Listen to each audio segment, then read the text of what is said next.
I need to unmute my camera. Hello, everybody. Welcome back to the Movie Battleground. My name is Aaron Knoll, and we are back here for another matchup here at the start of the year.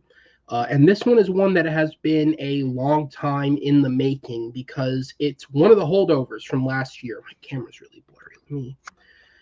It's one of the holdovers from last year. We set this matchup to play at the end of 2022. Delays around the Christmas season, just all sorts of things happened, and we made a decision to push this match into 2023. So these guys have had more time than you can imagine to prep, which means they've done absolutely nothing, and I wouldn't have it any other way. If you guys have watched any of these first couple of matches this season, you guys know that I'm still kind of recovering from having COVID during the intermediary break between seasons. So my voice is still not up to 100%. So first off, thank you for bearing with me while watching this. But also, I am going to have with me helping just kind of talk in the intermediary and fill in the gaps here. Jake Reese is going to help me kind of handle this. Jake, what are your thoughts on the matchup? Oh, this should be a fun one. Madeeh's always fun to hang out with. Andy also in that category. Should just be a good, classic, clean, fun battleground, I think, here. Absolutely. So we'll go ahead and introduce these guys. Coming in first, excuse me, with a record of 3 wins, 2 defeats, and 1 knockout, he is returning to the battleground for the first time in a while now, Andy Sweet. Hello. How we doing, guys? Good. How are you, man? I'm doing good. Happy to be back here in the Movie Battleground. Ready to finally get this match going. Yeah, absolutely. Jake, do you have a question for Andy while we're waiting? Yeah. How do you feel? How do you feel about these questions? Obviously, without revealing them, do you feel like you have a good grasp?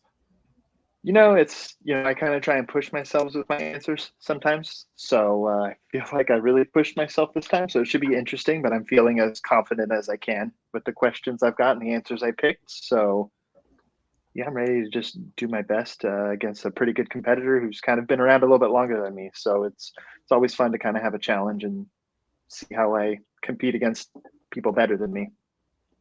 Absolutely. All right, Andy, we'll go ahead and put you in the back and bring in your opponent. Coming in with a record of 5 wins, 3 defeats, he is Madeeh Ur Rehman. Madeeh, welcome back, sir. The last time you were here, we played each other.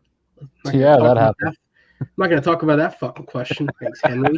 How are you feeling coming into tonight's matchup? I'm feeling pretty good, man. I haven't really met with Andy before, but, I'm expecting this to be a good match. So, and also, any time I'm on screen with Tato is a fun time. So I got no complaints. All right, Tato, give him some love back. What do you got? Absolutely. Feeling the love. Dr. Madeeh, thanks for your medical advice. I've lost like 50 pounds. Everyone trusts him. And proud of you, buddy. Feeling good. Madeeh, how are you feeling about these questions? You feel like you got a pretty good grasp on the correct answers? Well, I'm reading them now for the first time, so let's see how this goes.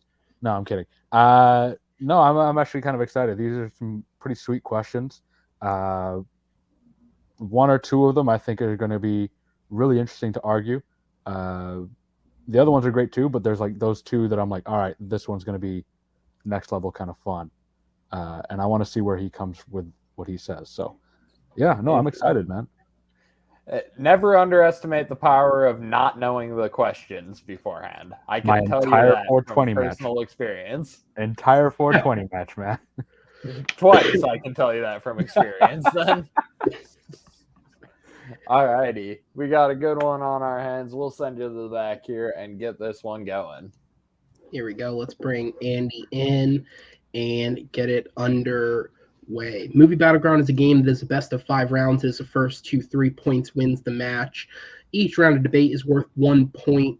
Should a competitor pick up the first 3 points in a row, that will be a victory by knockout. If at the end of 4 rounds it is a 2-2 tie, we have Madeeh's Nightmare, the blind round, in the wings, ready to go. Hopefully, didn't forget about that, buddy, because it didn't forget about you.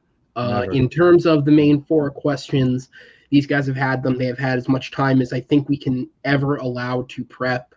They will get 60 seconds on an opening argument, followed by 2 minutes to expand and explain, 4-minute open debate, and a 60-second closing argument. Then we will have our judges, including Mr. Cato to my right. We also have Chris Diaz and Richie Goodacre backstage. They will join us and make their decision based on what the competitors have said. Is that the cleanest that I've ever read those rules? No, absolutely not. My throat's dying right now. But you guys know what's up. So are we ready to go? Let's do it.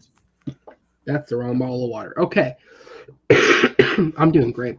We're going to go ahead and get into question number 1. And we're going to take it back to a time when these guys were all younger and I was like 8 years old or some shit. We're going to take it back to 2000. Yeah, there we go. That'll make everyone feel as good as I feel right now. We're going to go back to 2007. And as we come up into Oscar season, it is always the best time to ask this question. What is the best? What is the best film released in the year 2007? Why 2007? Because we'll go ahead and throw it up there. Madeeh, you are the favorite based on records. So you chose to go first on 1 and 3. Andy, you are going to go ahead and go first on 2 and 4. I'm going to go ahead and put myself in the back. Tato is going to turn his camera off. He will be communicating with you guys between rounds. With that said, Madeeh, the timer will start when you begin speaking. All right, so when you think about the year 2007 in terms of cinema, it was a really good year, like a fucking phenomenal year. We had movies like No Country for Old Men, American Gangster, Ratatouille, Superbad in the comedy side, Harry Potter, Order of the Phoenix. But for me, the one that stands above all of the others is There Will Be Blood. There Will Be Blood is a movie where you look at the premise and it's like, oh, it's just a guy who's mining for oil trying to make money. But what happens with this movie and the way that Paul Thomas Anderson directs it is it goes so deep into the character of what kind of person is successful in this kind of life, what he has to do with his life, and how he has to treat the people around him. It is entirely it's shot very well, and it's one of those films that has stuck with me since 2007. And that's not something that's very easy to do, especially with the amount of content we're getting nowadays. To have something stick with you that long is impressive.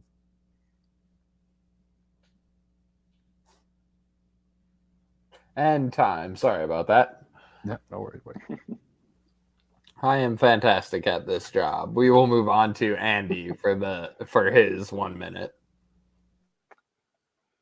2007, like you've already mentioned, it's a lot of really good movies. I went with one that's, I feel like, often forgotten in a director's filmography that has a lot of great movies, and I feel like people forget about this one, and that's Zodiac by David Fincher. That is same thing, you've taken a premise like the Zodiac Killer, which obviously is still going on to this day, and kind of put it into a character study, if you will, of people's obsession with this, both from the police side of it, a random person who we'll get into later, and the public's perception of what was going on and what was being told to them, and everyone's obsession with this. Who is it? How are they getting away with this? How they did all of it? And so we'll get into the rest later, but I will actually make it easy on everything. I'll just stop right there for the rest of my time. And we will call that a wrap there. With that, we will move on to Madeeh's 2 minutes. So, Andy, I think you shot your... Oh, sorry. Should I wait for the timer? Yeah. Okay. So, Andy, I think you shot yourself in the foot a little bit when you said that, people don't really remember it. And I think there's a reason for that. It's like a 2 hour and 40-minute movie that is based on the obsession of these guys, and you only really meet the Zodiac Killer, or who we think is the Zodiac Killer, for like maybe 5 minutes. And yeah, some of the performances are good, and the portrayals of the characters are fine, but this movie is just, it's kind of bland and kind of boring for how long it is. It's, if you want an engaging film about detective work, which is what half of this movie is, then you can watch another movie by David Fincher called Seven.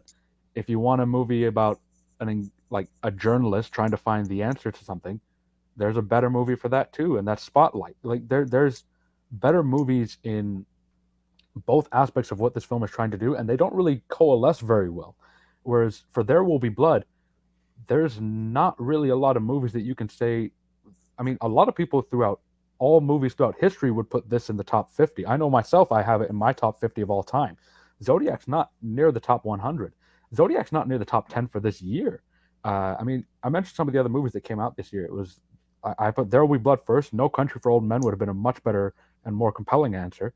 I think Juno, Gone Baby Gone, Ratatouille, and Stardust and Hot Fuzz would all be better options than to pick Zodiac. Even Sweeney Todd, which came out that year, I enjoyed more than I like Zodiac. So, you know, when you look at that year, it's so packed, and you didn't really pick one of the top tier films. You picked like something that's like an A minus or a B plus at the best. Whereas this year had a lot of A plus movies that you just kind of skipped over. And you know, I'll get into more in the main argument, but There Will Be Blood is one of the top films of all time. It's one of the greatest. It's probably, in my opinion, the second greatest performance of all time put to film. And time. With that, we're going to reset the clock and move on to 2 minutes for Andy. You know, so like you said, yeah, obviously Fincher did Seven. I feel like this is his pseudo sequel. Like he's grown up a little bit. He's found a way to make a more engaging movie, a movie that kind of, you really feel the tension. You feel the anxiety of the characters, of everything that's going on. You feel the whole journey of this cartoonist and Robert Graysmith, who wrote the books, which they actually based the movie on. The amount of detail that went into this movie to kind of make you feel everything was just intense. Fincher spent 18 months kind of doing his own investigation into the Zodiac, interviewing people, interviewing detectives, all that kind of stuff. So it was actually, I know you said in the bottom tier, but BBC, their film critics, did their top movies of 2016. It came in at number 12. So people did remember it, just didn't make enough money. You know, I think unfortunately it came out during the same time as a little movie called 300. So it almost wasn't fair to it. But you know, you've got great performances in here. Just the cast in this thing. You got Jake Gyllenhaal, kind of right when he was becoming Jake Gyllenhaal. Really, if you think about it, he had done, this was his follow up to Brokeback Mountain. You've got Robert Downey Jr. right before Iron Man, so he's about to blow up. And I think he was actually phenomenal in that movie, kind of as that journalist who's at his end, who gets spiraled into this as well. And then you've got Mark Ruffalo, who is coming into his own as well, and just everyone coming together told a really compelling story. Even though you know the ending, you're still gripped every second. You're like, oh man, are they going to figure it out? Are they going to do it? And all of that was just done really well, just really stylized. You know, Fincher at that time, he followed this with Benjamin Button, Social Network, all those movies after that. So I feel like this was this kind of, I'm here to stay. I'm a more mature director. Obviously, he'd done a couple movies before that, but I feel like this is the kind of one that cemented him that I'm here, I'm not going anywhere. And more people should see this movie. You know, this should have been one of the better movies of the year, and I think this is the best movie of 2007.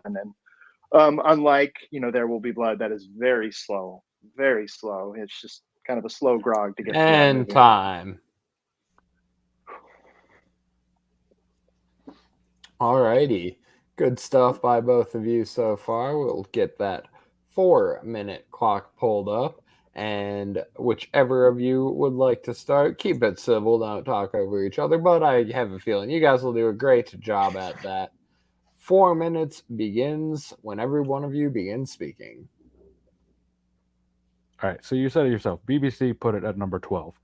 People kind of remember this movie. I think they more remember that it came out, but I don't think you could, like, even if it was not based in real life, I feel like a lot of people would struggle to remember what happened in this film.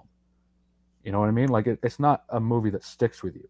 There Will Be Blood has stuck with me for almost 16 years. Jesus, almost 16 years now. Like, it is a phenomenal film from top to bottom. I mean, I've touched on the performance by Daniel Day-Lewis, which, in my opinion, is right up there with Marlon Brando for The Godfather for best performance of all time. I put it at second place. The cinematography by Robert Elswit is brilliant. The performance by the supporting cast in Paul Dano, absolutely amazing. The heartbreak that you feel when he's talking to his son at the end of the film and telling him, "You're not even my son, like, get out of here," is gut. It's a gut punch, even though you know he's not a good character. And you said it's a slow movie. Yeah, it's slow, but it grips you for that entire runtime. Slow doesn't mean that it's boring. Zodiac is kind of boring. Like, there's a lot of that movie that you could just be like, all right, whatever, this is happening, and then let's move And I think on. the whole point of that, was done on purpose. I think you wanted to feel that Made it boring on feeling of purpose. uneasiness and not knowing what's going to happen. And is this the time we get it? No, it's not. And you're kind of going on this wild goose chase with them in a way that makes you feel like you're there the whole time, of all these little pieces and not knowing who it is. Is it that guy? Is it that guy? And they filmed it in such a way too to make you feel like that. Like, he purposely picked different actors doing the voice of the Zodiac, and like I said, all the realism just of making you feel all that tension with everything that Jake Gyllenhaal's character is going through, and obviously that whole journey of him, of where he starts and where he ends, and everything the detectives go through, even that ending, hoping for a good happy ending, even though you're not going to get it, and it's still kind of like it grips you, and then you almost go through your own little thing after that movie of, well, I want to figure it out, but you can't, obviously. And I just thought it was unique and different, and kind of a good little spin on a serial killer movie, and not giving you that typical ending or anything like that, really. Whereas, it's fine. Like, it's a good movie, but it's not the best movie of the year. Like, I would, like I said, I put it maybe just outside my top 10 as well. Because that year had so many great movies in there that, when you put Zodiac as your answer, I mean, I get it, but also it's definitely a very outside the box choice, especially when there was so many better options that you could have picked. I mean, if you had picked Ratatouille, I would have loved to argue Ratatouille, because that's also a better movie. If you had gone with something like American Gangster, which is an underrated Ridley Scott film, that would have been a better option. Eastern Promises came out that year, another great film. Like, there's so many options that you could have gone with, but you went with something that was like, I mean, BBC put it at 12. I put it maybe 11 or 12 as well myself, if I'm thinking about it. Like, there's just so many better films that you could have picked. Whereas There Will Be Blood, if you go back to what the Academy was talking about, it was like that or No Country for Old Men is going to be going back and forth for every single award. And that's what it did. It won for Best Actor, it won for Best Cinematography, and then it was up for Best Picture, it was up for Best Director, it was up for Best Writing, up for Best Sound Editing, Best for Art Direction. Like, it was up there for all of these other awards. And Zodiac, when you get to the Academy, on the Academy's point of view, wasn't nominated for anything. Like, not even, literally nothing. It had nothing going in for it. That's a tragedy. Should have had more love than it got. And, it was just too stacked of a year, man. Like, it's a good movie. Like, maybe like some years it could have gotten it, but not And that time. Alrighty, solid 4 minutes there. With that, we will bounce on back to Madeeh for your closing minute. So when we're talking about the best film released in the year 2007, it is a difficult question because there's so many great films from that year. And I've mentioned a few of them over and over again. But There Will Be Blood is one of the greatest films of all time. And it's definitely the best film of 2007. There's an argument to be made for No Country for Old Men. There's an argument to be made for some of the other films that came out that year. But this one stands above the rest of the crowd quite significantly. It has the second best performance of all time by any actor or actress in Daniel Day-Lewis. Paul Dano is phenomenal. I still quote "I drink your milkshake" every time I go to a restaurant that has milkshakes. And my sister and my mom hate me for it, but I'll do it every single time anyways, because that moment has stuck with me. I can't go to a bowling alley because that fear of that scene has still stuck with me. There's so much in this movie that I have watched and said, this is absolute brilliance on the screen. Zodiac doesn't have anything and like that. time. And with that, back to Andy for your closing minute. All right, like we say, 2007, obviously a stacked year for movies. Probably one of the harder years in a very long time. A lot of good movies. I don't think like a lot of years have that. And Zodiac should be there as the best of that year. It's, a taut, very well filmed, stylized movie set in the 70s of this serial killer, this craze that struck the world. And it's done in a way where you feel every aspect of it from every character. Something you don't really always get with those types of movies. Not your typical slasher. Just very well directed. The cast is amazing. One of the better ones I've seen, a big ensemble cast like that with a lot of people right before their time, right before they're about to break out. And I feel like this is the best one from 2007 and also one that more people should see. And that's it for my time. Alrighty, we will wrap it up there. We'll kick it to the back, get some judges, or not kick it to the back. I forget how that works. It's been a while. You're good. I'll take over from here. You're good, buddy. You can. Kill We'll go ahead and bring the judges in. Excuse me. There isn't any fact checking because I don't want to do the extra talking. So Jake, we're gonna go to you first. Who gets your votes and what was the main selling point? I got Madeeh here on this one. I scribbled under his name. I forgot to write it big. He just went in more on the like he was talking about how it's not only best of 2007, but it's one of the greatest of all time performances and stuff like that. And he was also able to dump heavy on Zodiac with the listing of the other films that could have been picked. So Madeeh. Okay, Chris, down to you. Same question. Yeah, this is tough. I do love both Steve films. They're both in my top 10 of that. Yeah. But I went with Madeeh. I just thought he managed to pile upon pile of stuff like what the Graveyard did with the photable stuff, the acting, and he managed to dump on. But yeah, and he only brought up the would Blood with Boy, and that when he went more into detail like Madeeh did on his own movie. But yeah, I had to go with Madeeh. He just had more of the fat and the information for this round. Why?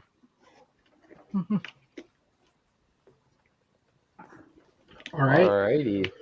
Excuse me. Thank you, guys. I'm going to go ahead and put you in the back, and we will go ahead and move on to the next question here for you guys. And question number 2 is a viewer submitted question. It was sent in to us by one of your fellow competitors. And that question, which was submitted to us by Austin Howell, is what is the best performance by a basketball player in a film?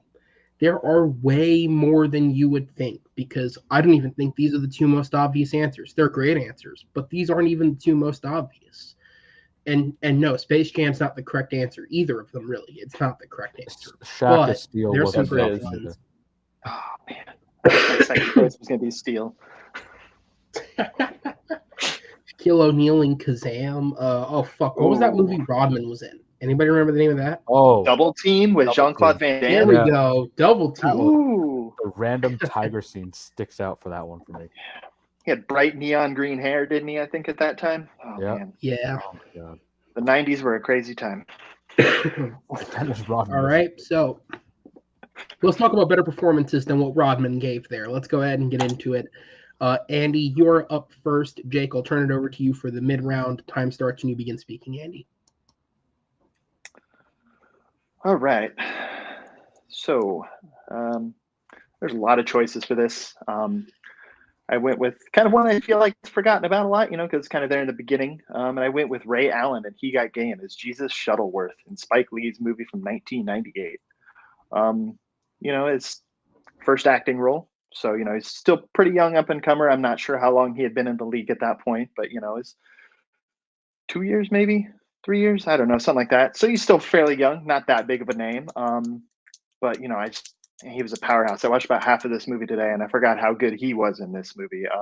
Just a very great performance, very powerful performance going up against Denzel Washington as his dad. And I'm going to save everything else for the next round. So I will just concede the rest of my time. Alrighty then. We will get that all reset, and we will head on over to Madeeh for your 1 minute. Go ahead. So Celtics fans are going to love us today because I picked Kevin Garnett in Uncut Gems, or as it's apparently pronounced, Uncut Jams. I don't know if that's I don't know what it is. But no, I mean, even though Kevin Garnett is technically playing himself, he is playing a fictionalized version of himself for this film, opposite Adam Sandler, obviously directed by the Safdie brothers. There is something about Kevin Garnett's performance that, as scary and as intimidating as he is on the court, there's a different level to him in this film. He is absolutely phenomenal. And as great as Adam Sandler is in this film, as great as Julia Fox is in this film, Kevin Garnett is somebody who I came out of this film going, holy shit, this is much, much better than I anticipated. And I think personally that he's the one who steals the show for me in that entire film. And time. With that, we will head on over to Andy for 2 minutes. So you've got Spike Lee, who, obviously we know his resume. He's got a very great resume of a movie, Malcolm X, all these other movies he does. And you can get any actor. They did look at a lot of, it was kind of crazy. I didn't realize they tried to go for Kobe. They tried to go for Tracy McGrady, Kevin Garnett, Allen Iverson. So obviously they wanted to get someone young, and they went with a very young Ray Allen to go head to head with Denzel, who at this time is a powerhouse. And I feel like he holds his own for a kid who's never acted. He took 8 weeks of acting classes before this movie, and then was kind of like, all right, go out there and do it and tell this really great story. I think it's almost parallel of the dad and the son both going on their journeys to become men in different ways and trying to, Denzel doesn't want his son to become him, and the son doesn't want to become the dad and follow his dream. And just the way he plays that is just as this cock and brashy kid, but at the same time wants to fulfill his dream and not become his dad, and trying to take care of his sister.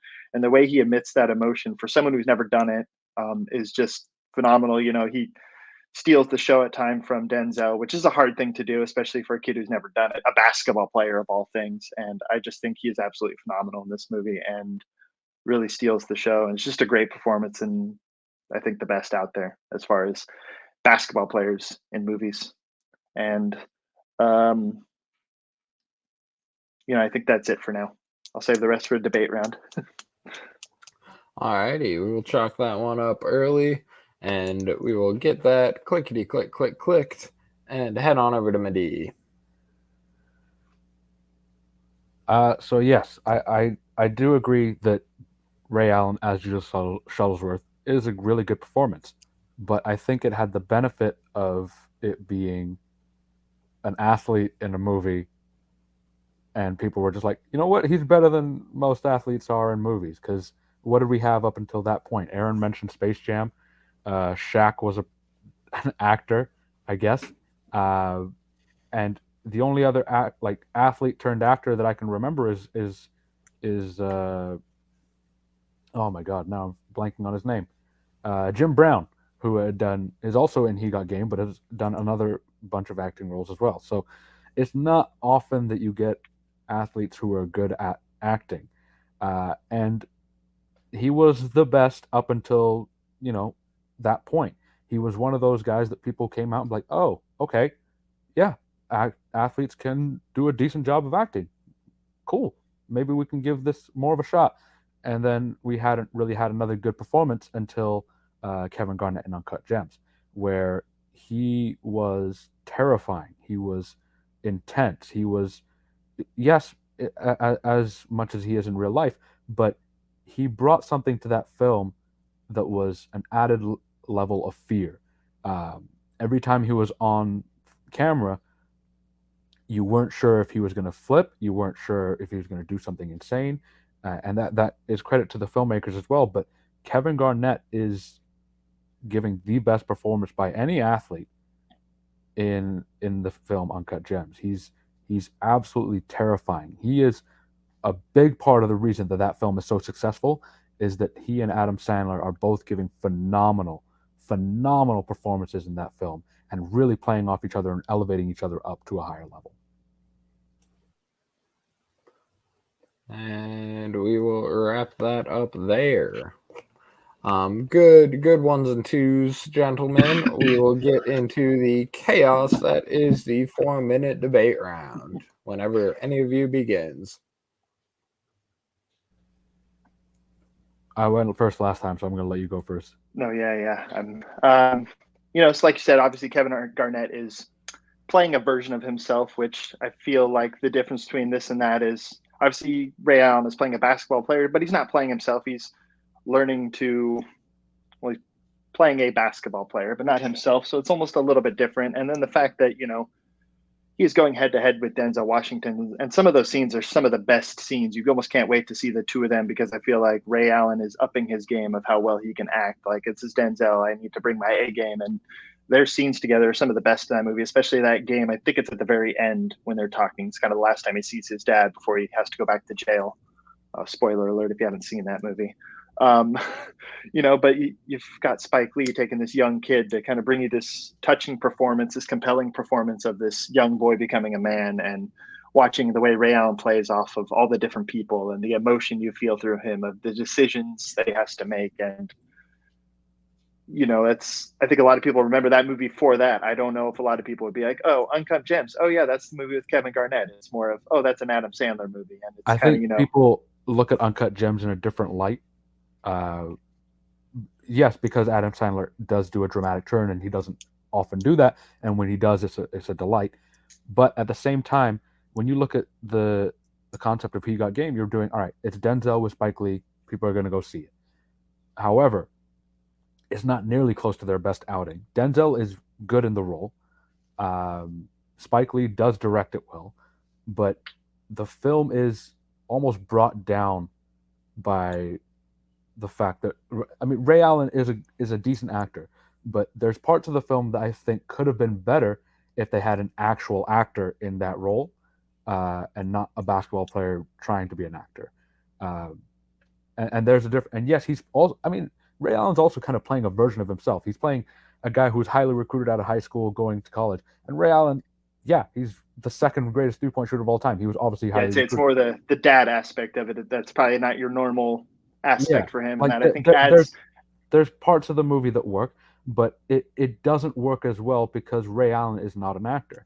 He gives a good performance for what it was and for who he is, but it's not something that you're going back. Like you walk away from that movie and there's a few things that stick out. You remember them playing basketball at the end and being aggressive and actually going for it, and you remember Denzel's performance. When you look at Uncut Gems, you remember Adam Sandler's performance. You remember how damn good and scary KG was, and you remember the movie as a whole. There's not like a singular scene or anything that is in Uncut Gems that like, yeah, this is the part that is like the moment of the movie. No, the whole movie is just very intense, and KG is a huge part of why that intensity is there. When you first meet him, it's him almost like cussing people out and yelling at people, and you're like, oh, this guy's for real. And although you couldn't have an actor play a basketball player the way that KG brought that intensity and showed, no, this is who I am, or this is who this fictionalized version of me is, versus Ray Allen, who could have just played himself and done fine, but he decided to try something else, and it came off a little bit off-putting compared to who Ray Allen. I think it worked. Having a basketball player in that role makes the emotion real, because I'm sure he's felt all those things. So he took everything he's felt and put that on the screen, and makes you feel all the emotions, because maybe it helps knowing that he is a basketball player. So he has felt those things. You're getting a heightened version of what he felt. And you could have had any him actor in there who's made played it better. basketball before do the same thing. Yeah, but sometimes you're not getting that authenticity, and I feel like having a basketball player in there made it. Obviously, and that's what they were looking at, because they were looking at Kobe. Carter, they were none of looking those at guys Trace. were basketball players, but they still all gave good performances, and they were actors before they were basketball players. You look at could have had anyone in that Kevin Garnett White role. Man Can't Jump. You could have had the same thing, but Kevin Garnett was And Kevin time. Garnett. Oh man, that was good. That was good. Alrighty. Good stuff on the parts of both. With that, we will move on to Andy for your closing 1-minute argument. All right, so He Got Game, 1998 Spike Lee movie with first time and I think only acting role at this time of Ray Allen, going up against Denzel Washington, playing a young basketball player going through his journey to get to the NBA, as well as his journey to become a man and his relationship with his father, using all that raw emotion of real life and everything else to kind of bring a heightened performance, a performance people still talk about. It's kind of the one thing when you think of He Got Game, you go, oh, Ray Allen was in that movie, Denzel Washington was in that movie. Really great performances all around, just powerhouse performance from Ray Allen. And I think that's the best performance out there, with that Kevin Garnett role. You probably could have had anyone in it. Didn't have to be a basketball player, and I don't know if it would have changed it much. I feel like having a basketball player playing that, they can use real life authenticity, that emotion you would maybe get from an actor, but I don't know if it would feel as real, or you would feel all of that emotion of that journey as much if Ray Allen wasn't in that role. And time. And we will go on over to Madeeh for your closing minute. So here's the thing. The scenes Ray Allen has with Denzel Washington, sure, he's good in those scenes. But then you have the scenes where he's with Rick Fox, or the scenes where he's with his girlfriend at the time, Rosario Dawson, and there's something wrong. Like, you can tell that it's not the top level performance that you can give. So there's moments that he's really good, and then there's moments that he dips down. And it really is, and I'm not saying Rosario Dawson's not a great actress, because she is, but they didn't have that same level of intensity and that same height to the level of the performance that they had. Or Ray Allen didn't have that same height to his performance as he did when he was talking to Denzel. KG and Uncut Gems, there is not a moment that you are not enthralled by him in scene. He is, yes, he's intense, but he has a subtlety to his performance. He has the quiet anger that is so difficult to get on screen, and he does it so brilliantly. You watch that movie and you forget that he was a basketball player. You're like, no, this guy's a genuine actor doing brilliant work. And time. Yeah, little digital technical issues there, but that's okay. Oh, sorry, I didn't realize that was okay. My bad. No, you're good. You didn't go that much over. Okay. All right, I'm gonna go ahead and put you guys in the back, and then bring in Tato just to flip you to the right place. All right, Chris, over to you, sir. Who gets your vote, and what was the main selling point? Yeah, just a tough. Two great choices. I went with Madeeh in the end.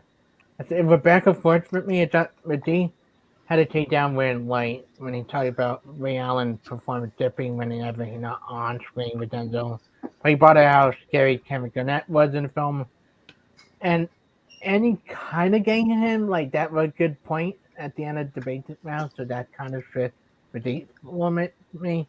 That brought up more info, and I just thought he made it stronger in the argument saying Kevin gonna show you to be a good actor playing stuff and to take a role and be scary good. Okay. All right, which means Richie, we will go down to you for your vote.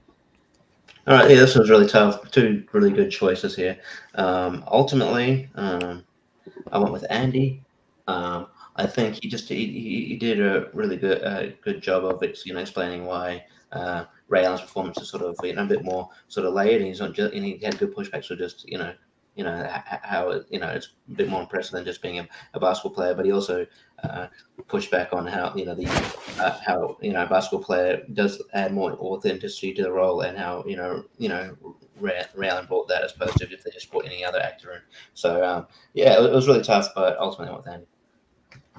Okay, which means Tato, I'll go to you for the tiebreaker. Got Madeeh here again. Tight fight. Heard a lot of similar points from both of them, but Madeeh just pointed out how much elevated KG was, how intimidating, and how he had elevated that performance. Okay. All right, guys. Thank you so much. I'm going to go ahead and put you guys in the back, and we'll go ahead and bring the competitors back in for question number 3. And we'll go ahead and get into it. We're going to be talking about an actor, and the question is connected to underrated. But here's just how many options were on the table for this guy when it comes to underrated. Did you know that he already had a film come out this year? Like, genuinely. We're talking about Christian Bale. The question is, what is Christian Bale's most underrated film? At the time of recording, we are 16 days into the new year. He already has a film that's come out this year. How many people knew that? It's on Netflix. I believe it's called The Pale Blue Eye. There we go. Okay, so these guys did know. They're on their game, probably because they had to read his filmography to do this question. But there we go. Yep. But this man works so much. It is unbelievable that it's not hard to see a film of his just slipping under the radar because he works so much. It's incredible, especially for a guy who changes his body so much. It feels like every time he loses and gains weight, he does 3 films on the way. It's incredible. But with that said, we're going to jump into it. Most underrated film. Madeeh, you are up first on this one, so I'll give you the timer back. It'll start when you begin speaking.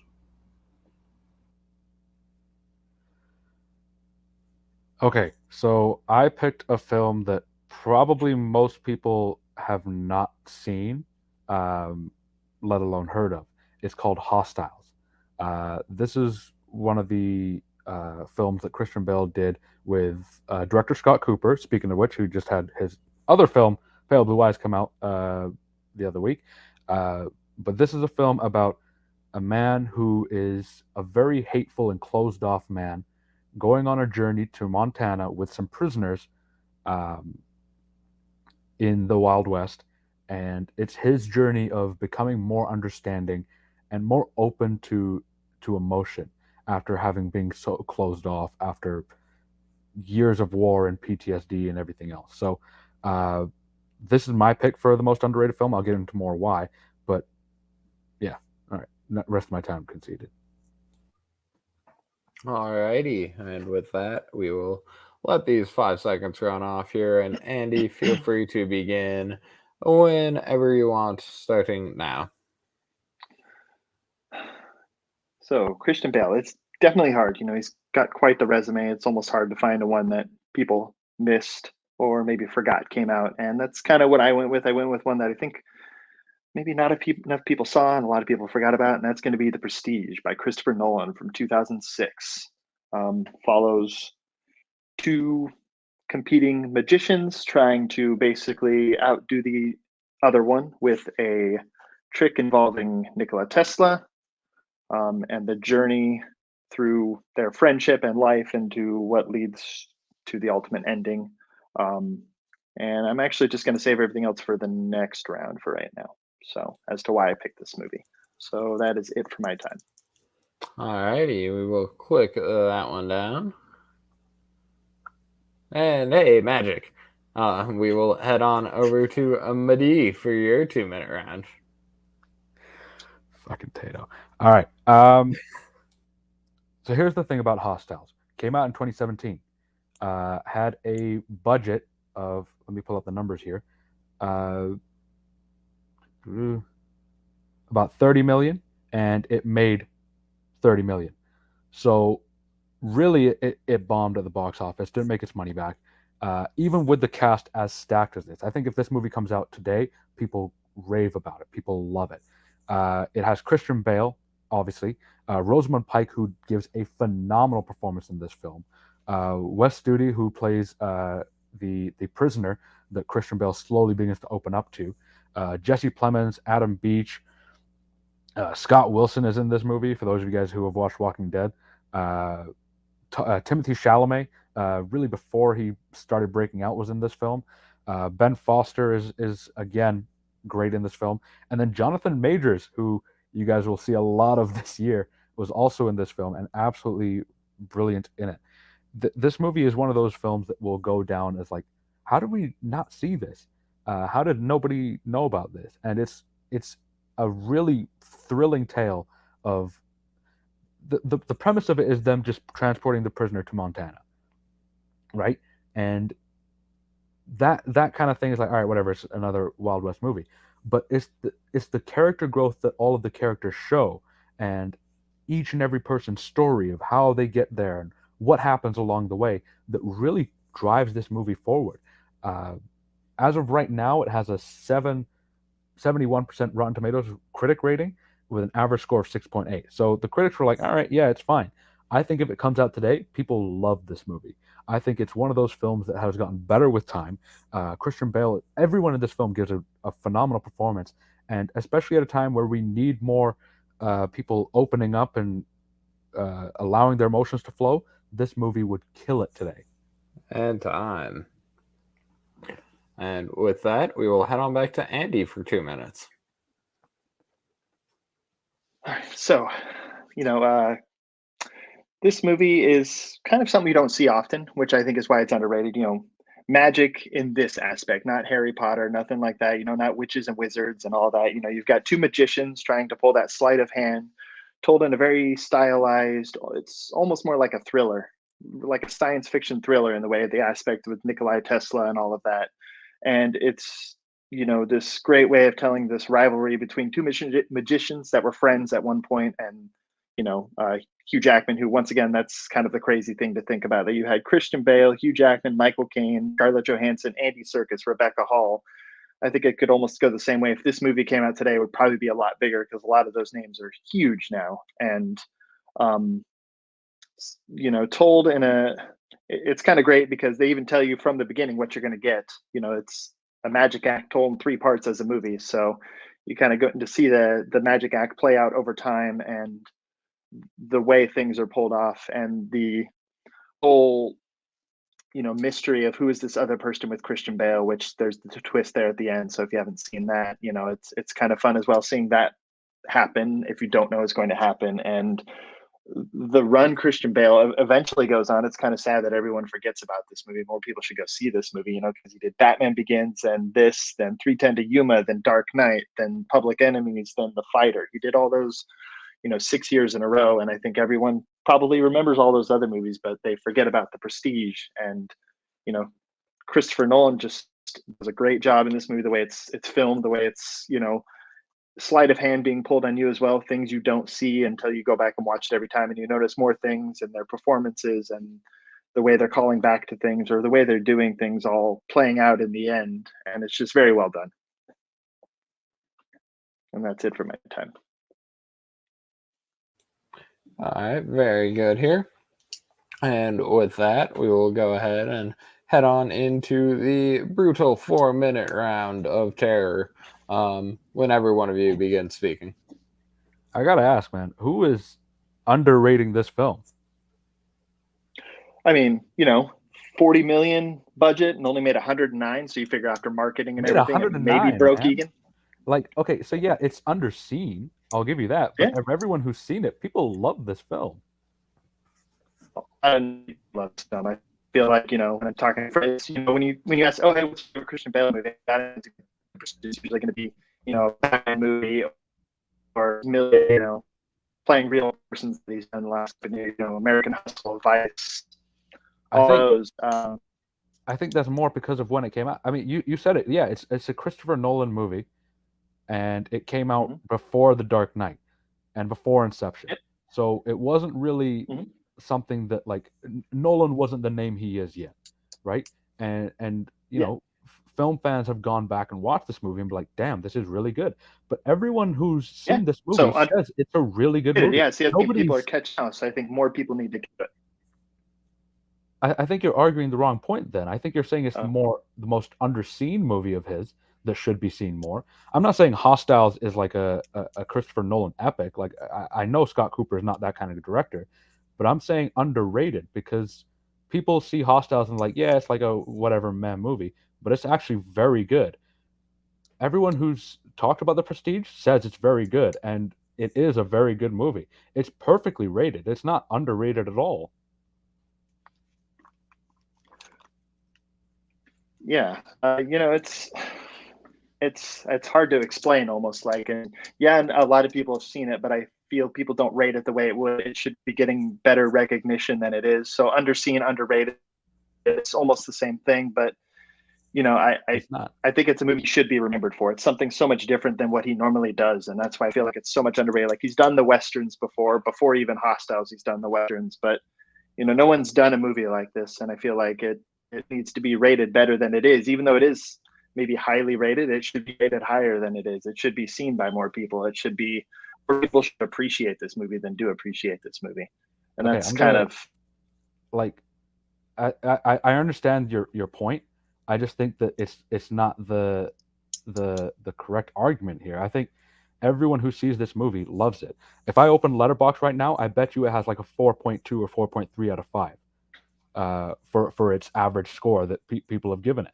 Like it's a really well received movie. Everyone who's seen it loves it. I love this movie. I didn't think it was underrated at all. When you picked it, I was like, who's out there saying that Prestige is not a good film? I think when you look at it in the grand scheme of Christian Bale's filmography, most Yeah, people would okay. probably, A lot of yeah, people may not put it in their top 10, but that also is a credit to exactly. how So good yeah, when Christian Bale that's is. what I look at it more of underrated from aspect of when you're looking at his entire filmography. It's Okay, probably but going to be towards the that's end, a and it should different be more argument towards the then. top. That's saying, Yeah, okay, do you think The Prestige is better than things like Batman Begins, Dark Knight, 310 to Yuma, Ford versus Ferrari? I don't think so. I think those movies are all absolutely fantastic. He does so many great films, and then when something still gets called great but not as great as some of the other ones, that's not underrated. That's just saying, oh, he's so good that it's like you have to make an honorable mention for his really, really great shit. Uh, but that's a whole different argument. When I'm saying most underrated, I'm saying for the vast majority of people, when Hostiles came out, people were like, "All right, it's whatever," and then nobody saw it. I'm saying that today, people watching this film will be like, "Oh, this is really damn good. Like, it's much better than its Rotten Tomatoes rating. It's much better than its Metacritic rating. I think it's just a really good film that not enough people have seen, and the people who have seen it are all like, eh. But I think if they go back to it, they'll be like, no, this is much better than it is. Prestige, when it came out, people loved it. To this day, people love it. People who go back and see it love it. I've recommended it to a few friends of mine, and they all say, yeah, this is really good. All And right, sorry, that is time. I apologize oh, there. That's on me. I was gonna say, I swear I didn't get lost on that one. No. That's on me. Sorry, guys. I had to step out of the room for a second. I'm still the only one with control to the timer. My bad. nope, no problem, Ray. That is all good, Ski. And We with weren't very that, much over, were we? Oh, it was definitely over, but it's fine.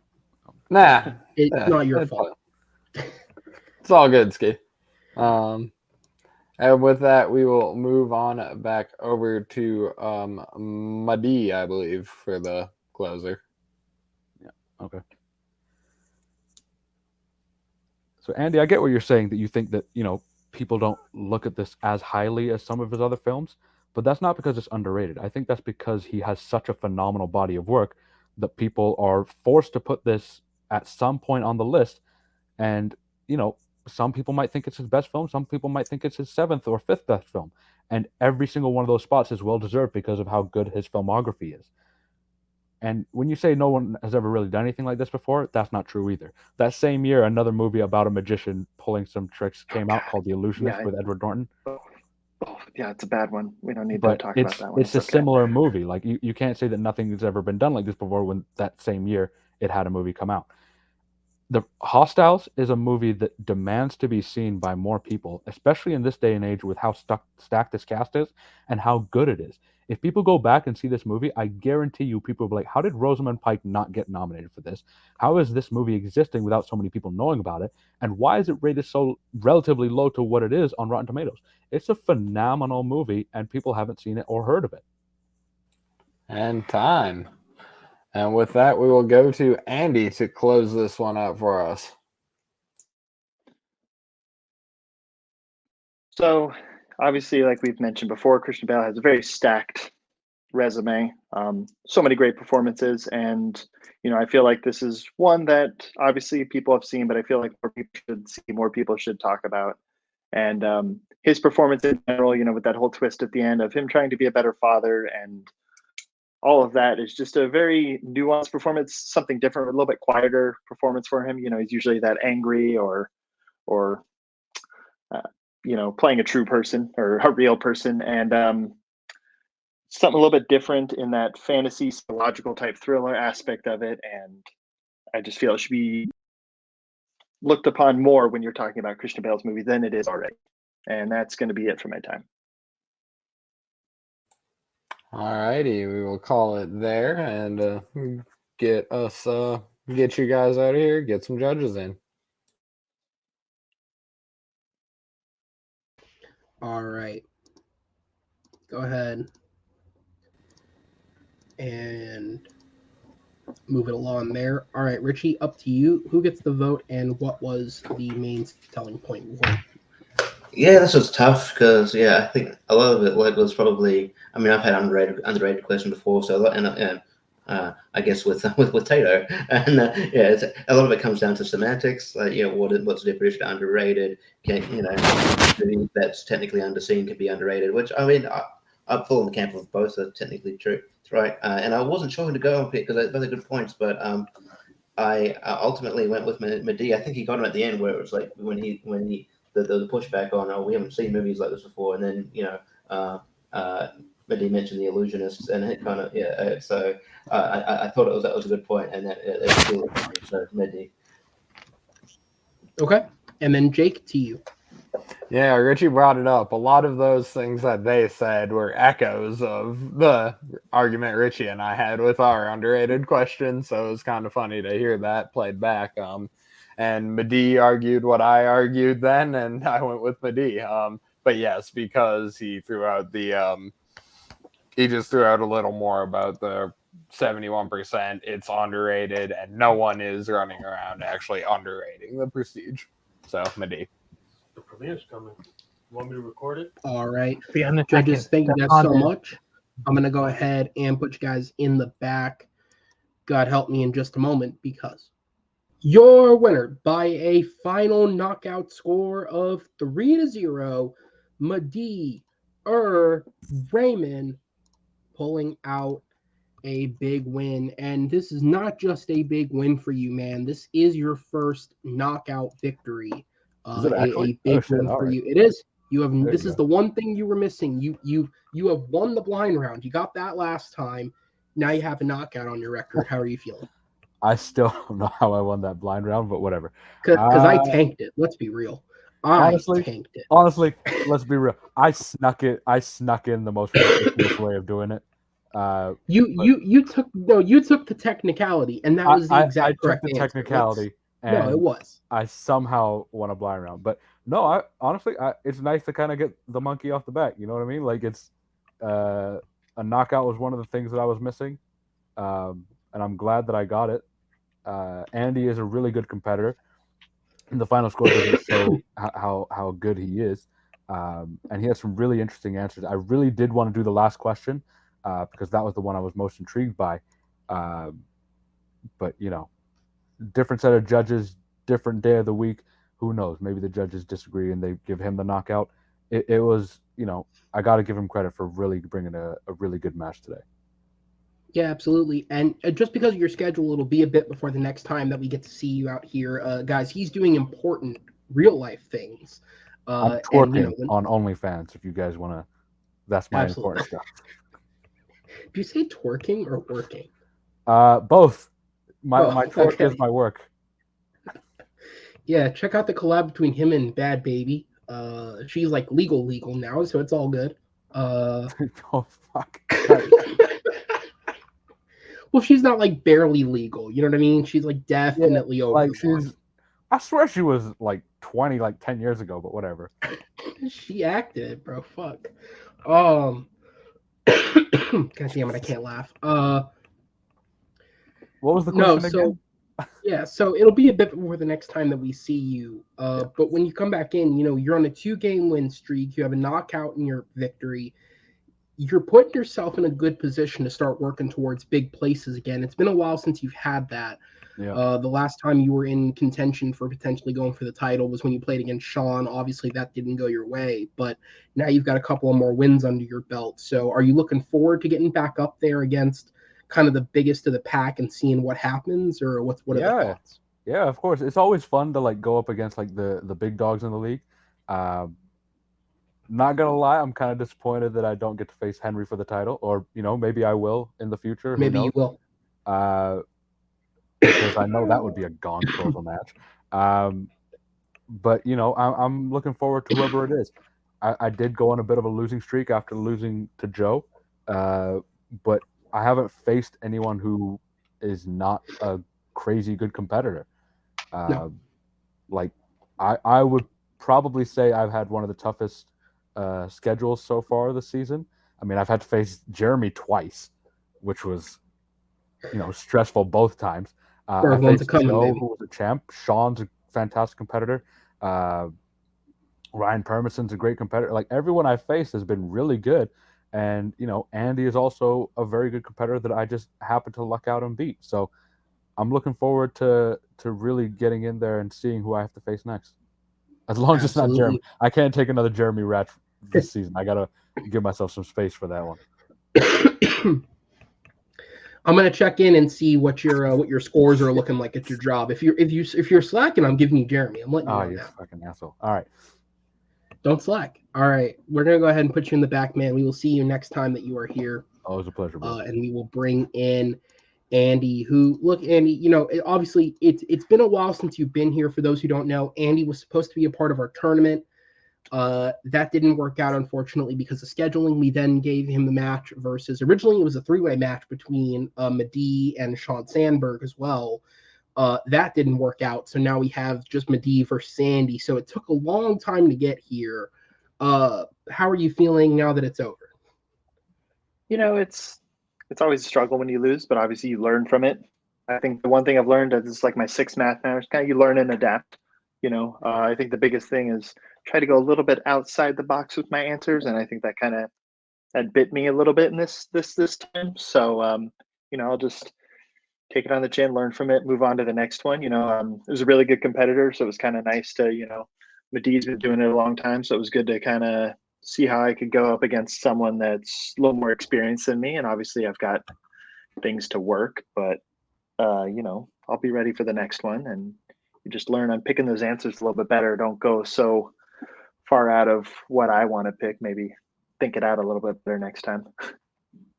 Yeah, absolutely, man. Look, hey, at 3-3, you're still in a good position to kind of put yourself very quickly back into a good place within the ranks.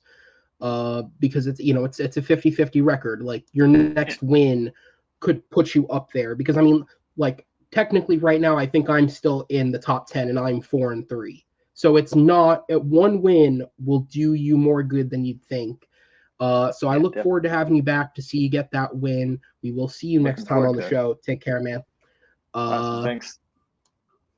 As that'll be it. So Madeeh starts off his 2023 with his first knockout, continuing that impressive streak that he had last year of proving that all that time that he put in the dog pit of the league has made him one of the elite this time around.